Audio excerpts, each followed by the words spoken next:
پاکستان نقوی صاحب, مولانا فضل الرحمان صاحب, کیا وہ اپنا زور اپوزیشن الائنس میں ڈال سکتے ہیں یا ڈالیں گے, اور اس کا امپیکٹ کیا آئے گا, اور اگر وہ نہیں ہوں گے تو پھر اپوزیشن الائنس کو کہاں دیکھتے ہیں آپ؟ آپ نے نوٹ کیا کچھ دن پہلے, عید سے کچھ وقت پہلے, مولانا فضل الرحمان نے ایک انٹرویو دیا تھا, ان سے یہ سوال غالباً ابصار عالم صاحب نے کیا تھا, اور ابصار عالم صاحب کو انہوں نے جواب دیتے ہوئے کہا, انہوں نے کہا کہ وہ جو پی ڈی ایم کا وقت تھا نا, اس میں ان کے لوگ تو اس کنٹینر پہ آتے تھے, بندے تو میں لے کے آتا تھا, تحریک تو میں نے چلائی تھی.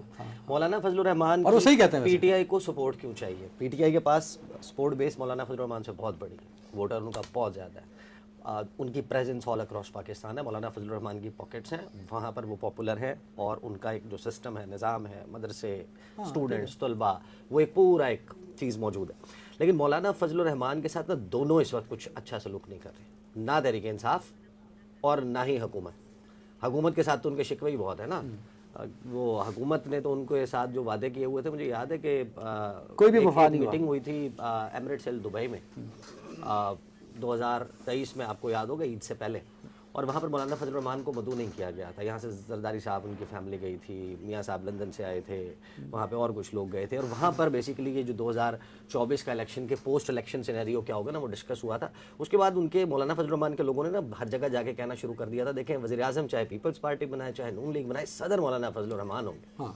تو کچھ تھا تو پھر ظاہر کہا جا رہا تھا, تو دھوکہ ہو گیا.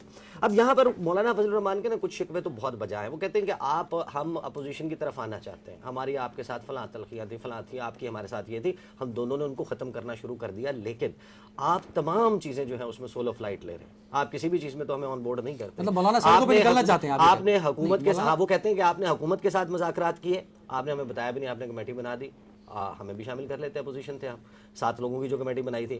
آپ نے چیف جسٹس سے ملنے کے لیے جانا تھا ڈیلیگیشن, آپ نے ہمیں پوچھا ہی نہیں. قومی سلامتی کمیٹی کا اجلاس تھا, آپ نے ہمیں مولانا, ٹھیک ہے, مولانا کے تحفظات ہیں, مولانا سڑکوں پہ نکلنے کو تیار ہیں, آپ یہ سمجھتے ہیں؟ نہیں, میرا خیال ہے کہ مولانا فضل الرحمان جو ہیں وہ بڑے گھاگ سیاستدان ہیں. وہ سڑکوں پر تب نکلیں گے جب ان کو یہ یقین ہوگا کہ سڑکوں کے نکلنے کا نتیجہ ان کے حق میں آئے گا. Very right. اور جب ان کو یہ پتہ چل جائے گا کہ ہمارے حق میں آیا ہے, تو پھر وہ ضرور باہر نکلیں گے, اور پھر اس کو ایک فتح کے طور پر سیلیبریٹ کرنا چاہیں گے. اور اس کے لیے کب حالات بنتے ہیں, 2025 میں ہوتے ہیں. امیر بھائی مستقبل کیا ہے اس اپوزیشن کا, یا 27 میں؟ اور اچھا, P T I forward block بن سکتا ہے نیشنل اسمبلی اور سینٹ کے اندر فلور؟ بن سکتا ہے, بن سکتا ہے, بالکل بن سکتا ہے, ہاں بن سکتا ہے, بالکل. میں ایک بات بتاؤں, میری یہ رائے ہے, امیر عباس صاحب سے بھی اور باقی سے بھی آپ ان کی رائے لیں. میرا خیال یہ ہے کہ فارورڈ بلاک اس وقت بن سکتا ہے جب ان کے جو سٹنگ وہاں پر موجود ایم این ایز ہیں, یا پنجاب میں ایم پی ایز ہیں, کہیں اور ایم پی ایز ہیں, ان کو جس دن یہ یقین ہو جائے گا کہ عمران خان ہار جائے گا, جس وقت تک ان کو یہ پتا ہے کہ وہ ہارے گا نہیں نا, وہ اس کو نہیں چھوڑیں گے. ان کے سیاسی مستقبل ہے نا, فارورڈ بلاک بن سکتا ہے اگر آپ ان کو کنونس کر لیں کہ ہی از ہسٹری. آپ کنونس نہیں کر پائے نا, آپ نہیں آپ ڈیل نہیں کروا پائے, آپ ان کو لندن نہیں بھجوا پائے, آپ ان کو سعودی عرب نہیں بھجوا پائے, آپ کر لیں تو کامنٹ آن دس. عیسیٰ بھائی, پارٹی کے مسائل کیا کیا ہیں, اور یہ کیا واقعی گروپ بندی ہے پاکستان تحریک انصاف کے اندر, اور اس گروپ بندی کا تحریک انصاف کو کیا نقصان پہنچا؟ ہر جماعت میں گروپ بندی ہے, یہ کیا بات کر رہے ہیں آپ؟ اور یہ عمران خان کے جیل میں جانے سے پہلے نہیں تھی گروپ بندی, جب وہ پرائم منسٹر تھے تب نہیں تھی گروپ بندی.